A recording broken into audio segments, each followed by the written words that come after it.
I've had a haircut for the special occasion as we go up against Porto in this second leg of the first knockout stage in the Champions League. We're 1-0 down. We're at the Emirates, which has been a massive, massive advantage to us this season. Hardly lost the game at home. We need to come back from this deficit and qualify for the quarterfinals.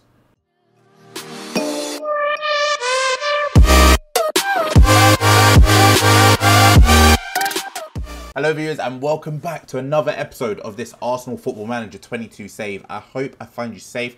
I hope I find you doing very, very well. Welcome back, where you find us in a little bit of a tricky predicament. Last time out then was the 1-0 defeat to Porto. As you can see here, an early goal from Tony Martinez and a couple of red cards, one for us, one for Porto, saw them take a 1-0 advantage and bring it to London. Obviously, performance in the first leg gave me a lot of confidence going into this second leg that we can see it through and beat Porto. But since that game, we have had some up and down results. We followed it up with a 0-0 draw against bottom of the table Fulham. It was very disappointing from us. It's a situation which has had a little bit of a knock-on effect for our league table standing, which I'll show you in a second.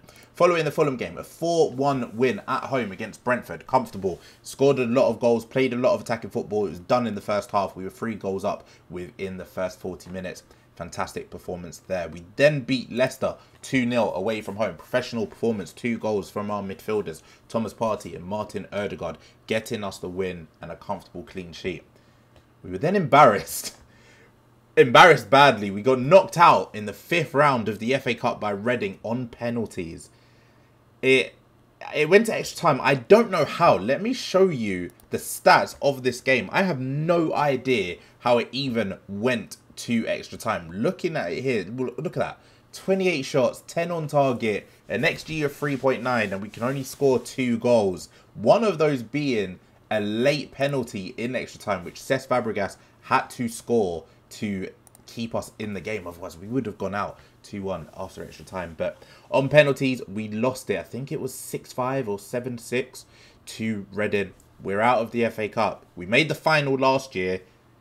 We're now going to have to make it up in the Champions League or by winning the Premier League.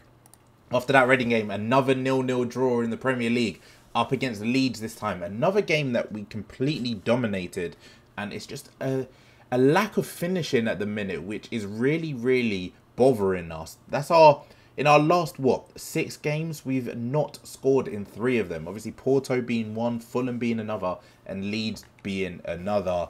We're going to have to be clinical today if we're going to get anything at this home leg against Porto. Looking at our situation then in the context of the season, now we are in March. We've been knocked out of the semi-finals of the Carabao Cup by Liverpool, who then went on to win that competition. They beat Manchester City 2-0. Obviously retained the Carabao Cup, which they won last season as well. FA Cup, we should have reached the quarterfinal at a minimum. That was the board expectation. We've been knocked out in the 5th round by Reading. Another competition that Liverpool are potentially looking to hang on to. Champions League winners, Liverpool, still in the competition here as well. They've got a 4-1 lead against Bayer Leverkusen. You'd imagine they're going through. We've got a deficit. Can we join Liverpool in the quarter-final stage? Barring a miracle, obviously, Bayer Leverkusen could always come back. Then in the Premier League, that's where things have got really interesting, unfortunately for us, considering the amount of gap that we had before. Our draws with Fulham and then with Leeds mean Liverpool have behind us by 4 points, which on the grand scheme of things sounds okay, but then you consider they've got a game in hand, and that game in hand is against bottom of the table Fulham.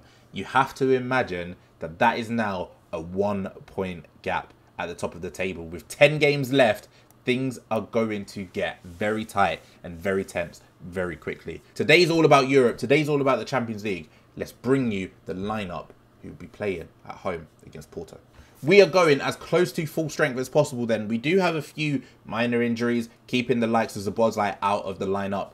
But we've got Ramsdale in goal, as always. Callum Chambers in that right-back position, playing as the inverted wing-back. In the middle, we've got Ben White, Gabriel, our first-choice centre-back partnership. I could see Saliba coming in next season, though, in place of Gabriel. Saliba's taken a huge leap this season with his development. Kieran Tierney on that left-hand side. Midfield three of Thomas Partey, Christopher Nkunku, and Emile Smith-Rowe in the middle. Odegaard is our main playmaker on that right-hand side, given license and freedom to drift wherever he wants. And out front, we've got Gabriel Martinelli and Dominic Calvert-Lewin. He's playing one of his only Champions League fixtures. We need him today to bang the goals. We need him to lead us to the quarterfinals. So then, up against Porto, second leg, and it's an early highlight as we've encouraged the boys. Martin Odegaard whips it in, and Calvert-Lewin, who is dominant in the air, gets a header just over the bar. Good chance. We need an early goal to settle these nerves. Ball starts with us at the back. Can we build up slowly, as we always like to do? Odegaard with an early ball over the top, looking for Martinelli. Not the best, but we've picked it up. Loose ball goes to Kieran Tierney, who finds Odegaard at the back post. Header goes in. It somehow loops over the defender. And of all players to score a header, Martin Odegaard is not the one I would have thought it was. 6 minutes in, we're 1-0 up. 1-1 on aggregate. That is exactly what we needed if we wanted to qualify for the quarterfinal stage. Kieran Tierney does what he does well, gets to the byline. Odegaard jumps high and absolutely powers a header to the back post. Are building up down their right-hand side. And Kieran Tierney makes a challenge, doesn't do very well and can't keep hold of it. Can we pressure them into a mistake? Nope, they're building it up nicely. Some good passing play from them back to the goalkeeper. If we can force them long, maybe we can win the second ball, but it doesn't look like that's going to happen so far. I don't mind our defensive shape. We don't really tend to give up a lot of chances, but when we do, they are quite good. But that's a fantastic tackle there from Callum Chambers. And Dominic Calvert-Lewin finds Martinelli. Gives it back to Calvert-Lewin. He's 1v1. The best striker in the game has missed a sitter. That should be 2-0. And it should be 2-1 on aggregate. But again, the highlights are coming thick and fast. It's a long punt forward from the goalkeeper, which we have won. And Thomas Partey finds Calvert-Lewin. Slips it through. Gabriel Martinelli. 1v1 against the goalkeeper again. And he's missed. These are the chances we have to be putting away if we want to qualify comfortably and easily against Porto here. Corner comes in. Anything comes of it? No, it has been well cleared by the Porto defence. Building up from the back again. Thomas Partey with a monster header there. Finds Kieran Tierney down this left-hand side. Is he going to drill a ball in? Yes, he is. Calvert-Lewin just over his head. And this time Martin Odegaard isn't there. Can we, again, force them long or force them into a mistake?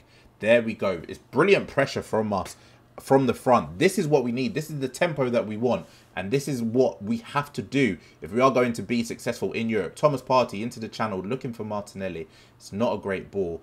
Can Porto do something with the loose ball? No, they can't. Emile Smith-Rowe finds Dominic Calvert-Lewin. Odegaard's in. Right-footed. I think he was offside. I don't know why he didn't take that. He's obviously a predominantly left-footed player. Should have taken it on his left. But it remains 1-0. We've been excellent this first half. We've controlled possession. We've done really well. Saying that, Aaron Ramsdale punts it long. This time it's headed down by Dominic Calvert-Lewin.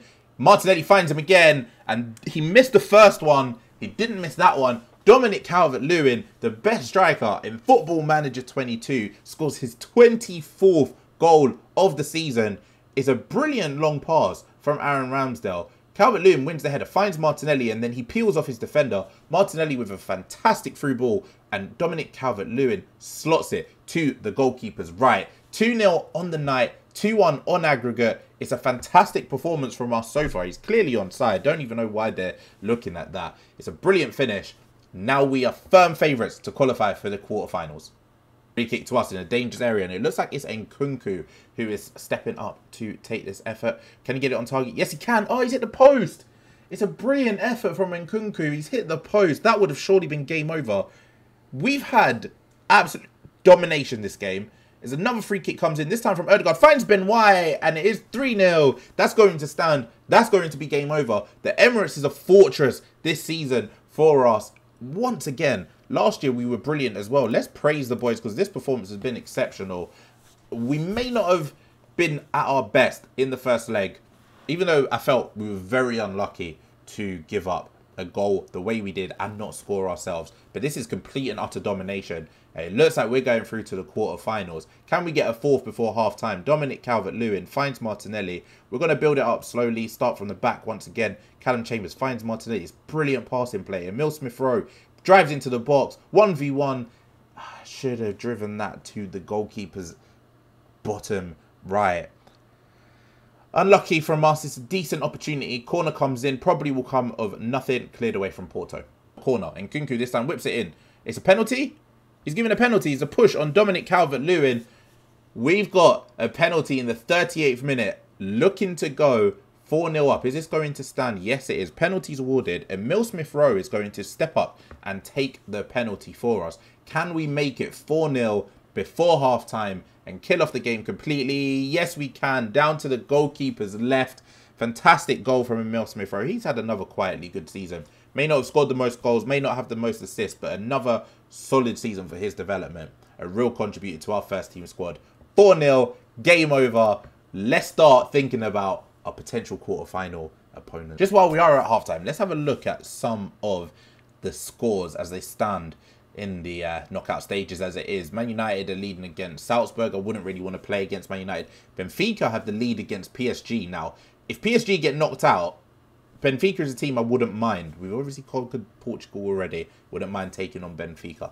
Liverpool against Bayer Leverkusen. Liverpool are certainly through given that scoreline. Us against Porto. We're qualified. Should be fine. AC Milan currently favourites against Leipzig. Bayern Munich against Sporting. That's going to be a difficult game if we came up against Bayern Munich. Borussia Dortmund and Inter give us a little bit of a chance, but obviously Erling Haaland is there for Dortmund. He could be the game changer in that tie if it were to happen. And 4 English teams look like they are going through. Manchester City currently 2-1 up in their first leg against Lyon. Out of those, Benfica, wouldn't mind them. AC Milan, wouldn't mind them. Dortmund, I wouldn't mind them, but that'll be tough. Anyone else, I think, we're probably not going to be the favourites if we draw any of those in the quarterfinal stage. Absolutely no changes to be made, really. We are dominant with 4-0 up. We might make a couple of substitutions a bit later to rest some legs, but at this stage, just want to keep the ball and kind of kill possession, not give Porto a single chance. Time's ticking away, 10 minutes left. We do have a corner. Martin Odegaard whips it in. It's well cleared by the Porto defence, but can we create something after we pick up the loose ball? Ben White finds Emile Smith-Rowe. He's got space outside the box. Decent effort. Good save by the Porto goalkeeper. Still 4-0. Arsenal then are heading to the quarterfinals of the Champions League. We have another corner. Odegaard whips it in. Calvert-Lewin heads over. We don't really care. I don't really care. We're 4-0 up. 4-1 on aggregate. It's been a fantastic performance from us. Full-time whistle blows. And I've mentioned that Emirates have been a fortress all season long. This game is no difference. Look at some of these numbers. 28 shots, 13 shots on target, an XG of 3.39. Obviously, we scored 4 goals. Absolutely fantastic. Dominated the possession. So proud of the guys. We're through, and we can look forward to who we draw in the quarterfinals. Now, the draw for the quarterfinal stage isn't until the 17th of March, and we've got a couple of games before then. We go up against West Ham United next at home in a big London derby in the Premier League, and then we follow that up with a game against Sheffield United as well. So I might bring you the quarterfinal draw and that home game against Sheffield United as our next episode. But as always, thank you so much for the support. Thank you for anyone watching. Leave in the comments down below if you are enjoying the series. Let me know how your Football Manager saves are going as well. Like the video if you have enjoyed. I'll always appreciate that. And subscribe to the channel if you are new around here. Our next milestone is to hit 100 subscribers on this channel, which hopefully we can do by the middle of the year, something like that. Be sure you stay safe, take care, and I'll see you for the next video.